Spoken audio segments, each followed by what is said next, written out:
Family,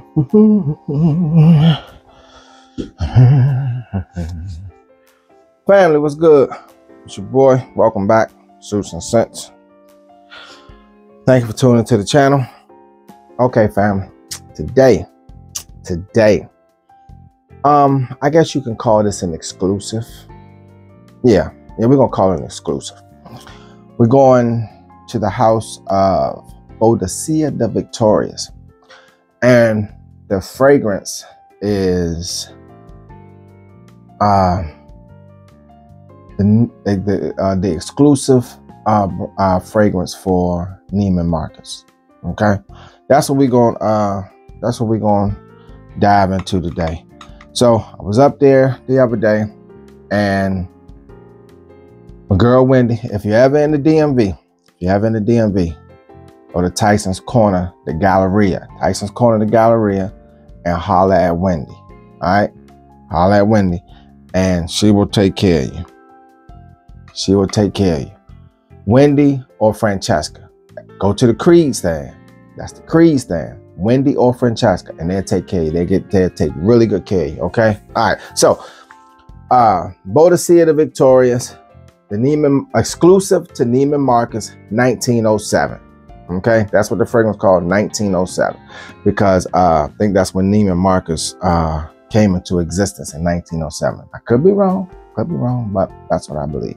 But it's called Boadicea The Victorious, exclusive to Neiman Marcus, 1907. All right, so we're gonna once again, first time viewers, thank you for tuning to the channel. Welcome to Suits and Scents. Before you make any decisions, go back, check out the previous videos from Suits and Scents, and then we can go from there. Okay, continue, viewers. Much love, truly appreciate you. And this fragrance here was mentioned to me by one of my subscribers.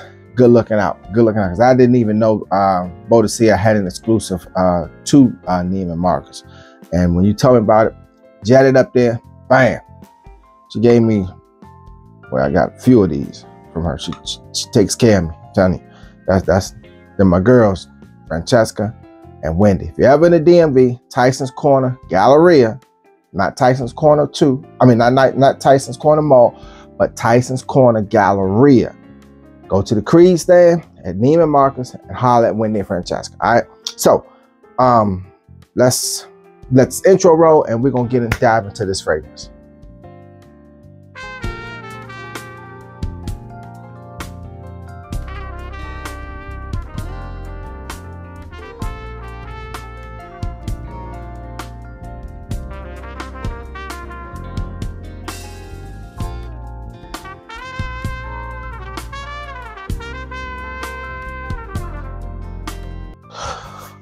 Okay, fam. Now let's dive into Boadicea The Victorious a little bit here. Okay, it says, enclosing the fascinating bodies inlaid with Celtic decorations, Boadicea The Victorious fragrances are an ode to the brave queen, the Celts, who fought courageously against the Romans in the name of her people. So, I guess that gold circle plate right there is a symbol of that tribe or people or whatever. Passion, power, and courage, and guiding characteristics of a line of luxury perfume created in 2008 by skilled perfumers. Natural and high quality ingredients are combined with elegant olfactory sensations and perfect combinations. Okay, so we all know what Boadicea The Victorious bring. We do. We all know what that brings, right? A higher standard of niche perfumery. Check. A high price tag. Check. Now, do you agree with all of their fragrances? No. But this one, I would say, yeah. 1907, I would say, yeah. I would say this one is yeah. I sprayed it on earlier. Well, I sprayed it when I first got it and wore it the rest of the day. And the opening was an overload of citrus. But the dry down, Oh man, and I sprayed it again this morning. Nice. It's yeah, yeah. Yeah. So, price point. Ooh, man. We're already by, okay, two things gonna make the price point. All right, let's dive into that. Two things are going is what creates the price point for this fragrance. First thing, Boadicea The Victorious. You already know it's gonna be a high price point for that, just by the name Boadicea Victorious. Correct? Correct. Second point, Neiman Marcus. All right. I don't think you can get this fragrance anywhere else because it is an exclusive to Neiman Marcus. Right? Right. So with those two factors in place, the price point $695. 700 stacks for Boadicea The Victorious. Now, is it worth it? That depends on your pockets. That depends on your pockets, because it's a citrus fragrance. It's gonna be beautiful when the spring and summer time get here. Oh, this thing is gonna be magnificent. I guarantee you. It's a beautiful fragrance. It is. It's a beautiful fragrance. But for 7 stacks, I mean, times are hard these days. People's pockets are tight. But it's a beautiful fragrance. Would I get it? I probably would. And I probably will. But I'm going to hold on because I have a few samples. So right now I don't need to. I'm going to wait till the weather turns warm. And then that's when I'm going to really overload on this. I'm going to see how this Joker projects in the heat. And if this thing is a monster, I'm gonna be compelled to purchase it. I just am. But right now I got a few of these or whatever. So rock with that. Give you guys the preview of this fragrance. Okay. Overall, from 1 to 10, I would give it a 9. 8.5. Let's say 8.5. And all the reason I say this is because of the price point. But like I explained, the price point is to be warranted because of the two factors that are in place. Boadicea The Victorious, which though their fragrance, their prices are, I'm not gonna say elevated, but their prices are they're up there. Second factor, Neiman Marcus. You know, nothing in Neiman Marcus is when it comes to fragrances, it's not down here, it's up there. So you put those two factors in place and boom, 700 stacks, okay? So that's to be expected. So don't get sticker shock if you go there and you see it and they tell you, $700, $695, whatever, okay? That's to be expected. Is it worth it? Oh, man, dry down is nice. Dry down is nice. Now, mind you, I'm an oversprayer, okay? So I sprayed it this morning and I got at least a good 8.5 hours. Probably still more because I'm still, so I sprayed on hand, but I still sprayed on hand, but I sprayed it most of my hand so I could, I can't smell, but I can smell my hand better. And I'm still getting it. The like I said, the opening was citrus, all citrus. Well, let's break the opening down. All right, in the opening, you got cardamom, pink pepper, cinnamon, fresh ginger, lemon zest, and black currant. The lemon zest stood out more when you first spray it. That lemon zest comes out more when you first spray it. The cardamom, you get that. The cinnamon, I got more so when the lemon zest started to dry down. The pink pepper, I think I got pink and black pepper. That I didn't pick up. I didn't pick up that too much. The black currant I picked up. I got that, but the pepper I didn't pick up. The cardamom, the lemon zest you get in the opening. You get that in the opening. And it's not a lemon zest to where it's like, well, somewhat citrus overload, somewhat. But the cardamom, the black currant coming in and boom, it's, it gets it in, settle things down a little bit. All right, now in the middle, we got some Moroccan thyme, some nutmeg, sage, violet, cashmere fusion. Okay, cashmere fusion. Now the nutmeg and the sage, to me, comes in there, and it really settles the lemon down. That lemon zest is there. I'm thinking it's there in this power. Maybe because I'm an overspreader, that's probably why it was abundant. But that comes in there. Then you got the violet that comes in there. You get that, and it just transforms. Now, the opening notes, to me, they stuck around for a good little while. It was mild, but it wasn't subdued when the middle notes came in there. Middle notes came, they just like all blended together, and it just transformed to something nice. Really did. It really, really did. So that's what I got. And now getting to the dry down. The dry down is where the get down happen at. You still get the lemon zest. You get the violet. Get a little bit of the black currant. All right. Dry down, you got cedar wood, benzoin, tobacco, moss, amber musk, and tonka moss. All right. Now, when the dry down coming into my nose, that tobacco. Now, when you say tobacco, you think that it's going to be a heavy. No, the tobacco is almost minute.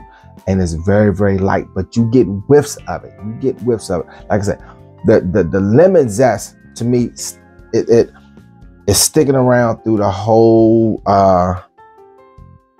lifespan of the fragrance. The lemon zest, the black currant, the cardamom, and the opening. You know, you still getting whiffs of that. The violet coming in there. Now the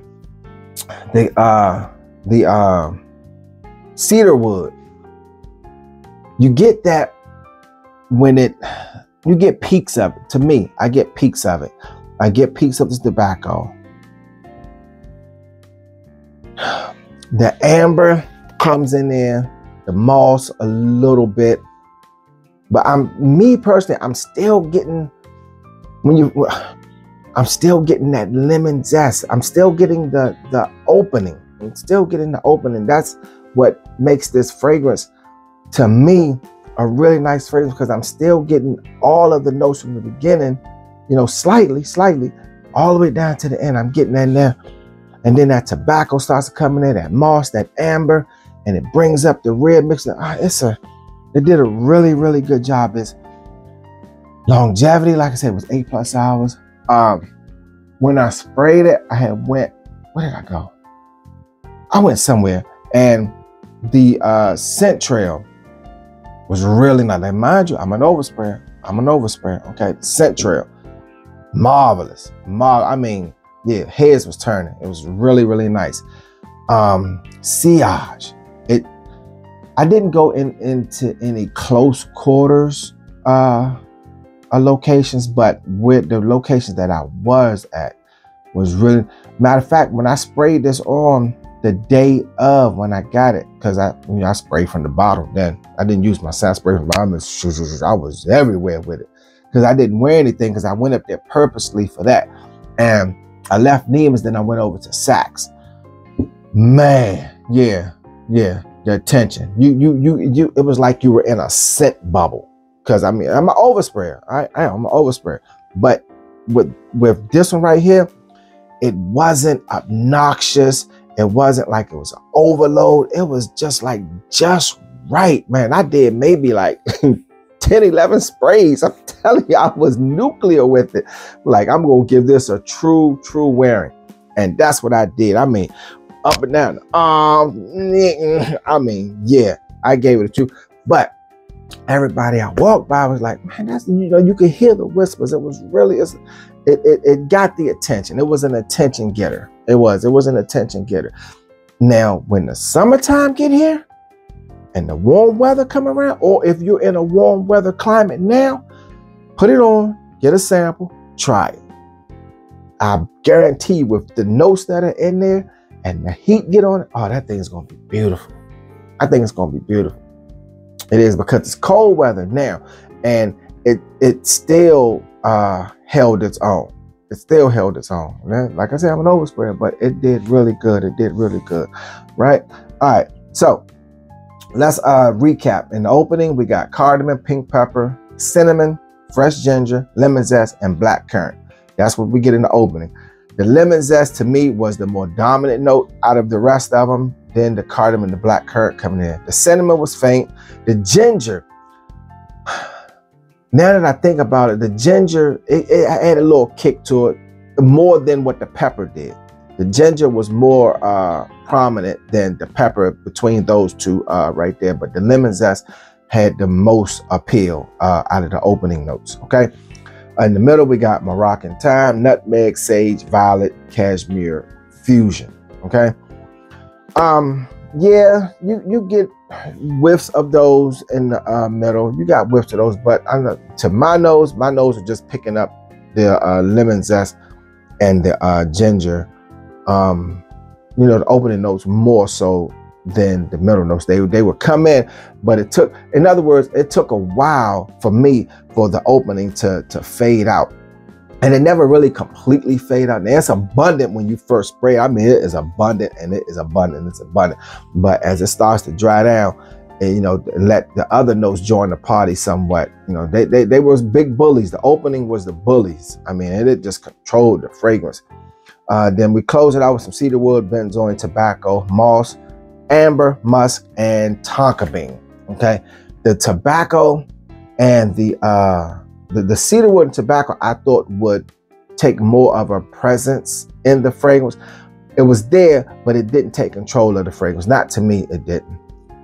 You still got a whip. So it toned it down, add a little more of a masculine level to it, but it didn't take over the fragrance on the dry down.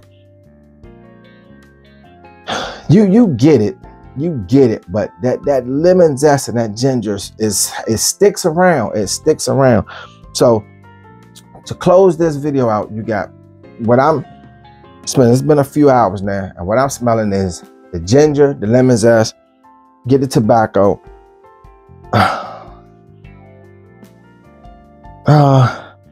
The cedarwood is faint. It's faint. Moss, amber, but I was really looking for that tobacco. I was looking more for the tobacco to be just a tad bit more dominant in the fragrance than what it is to me, to my liking. That's what I thought, but not saying it's not a good fragrance, because it is, and I believe that this fragrance will do awesome. I mean, absolutely awesome. I mean, it's gonna it's gonna be awesome. I mean, yeah, I think this is gonna have you jumping up off the couch when the warm weather hits. All right, I truly do. Okay, all right, family. It's a Neiman Marcus Boadicea collaboration of. All right, family. Like I was saying, I thought the tobacco would take more of a precedence in the dry down. But it didn't. Not to me, it didn't. But then again, let's see what happens when that high heat hits it, and it really gets, you know, and it really, that heat penetrates that oil and the fragrance, whatever, and gets it to, you know, really release from your skin, and see what happens. And yeah, we're gonna go from there. Overall, I think it's a really good scent. Once again, you know, Boadicea, Neiman Marcus collaboration. 7 stacks, okay? 7 stacks. You know, once again, you know what your pockets are. So get a sample, try it out, put it on, boom. All right, came out this year. To me, yeah, I'm a rocket. I'm a rocket. I think it's a really nice one. I like the opening. I like the transition from the opening to the middle, and the dry downs were the only thing is I was hoping that there were more of the tobacco that would have came in there. All right, just a little bit more of the tobacco that would have came in there, but still an awesome fragrance. I love it. I love it. I love it. I love it. I do. I like it. You know what I'm saying? Might project different on your skin, but I really like it. I think it's a really good fragrance. Yeah, almost sweet somewhat in the opening. I don't know if that's the cinnamon, but it's almost sweet somewhat in the opening. And it's really, really nice. Really nice. When you get that sweetness, it's not it's not a citrus. The citrus doesn't take over. You get a little bit of sweetness in the opening with the cinnamon, but overall, the notes in here are really done really well. The fragrance is composed in a nice way to where the transitions take place nice and smooth. I just wish that the tobacco would have came in just a little stronger. That's all. Okay, but that's my take on Neiman Boadicea Victorious Neiman Marcus's collaboration 1907. Beautiful fragrance. Okay, all right. So can't stop, won't stop, not gonna stop. First time viewers, go back, check out some of my other videos, some soups and scents, make a decision from there. All right, continue viewers and subscribers. Much love, much love. Appreciate you, appreciate you, appreciate you. Once again, can't stop, won't stop, not gonna stop. Why stop? It's not happening. All right, to the next video, family. Deuces.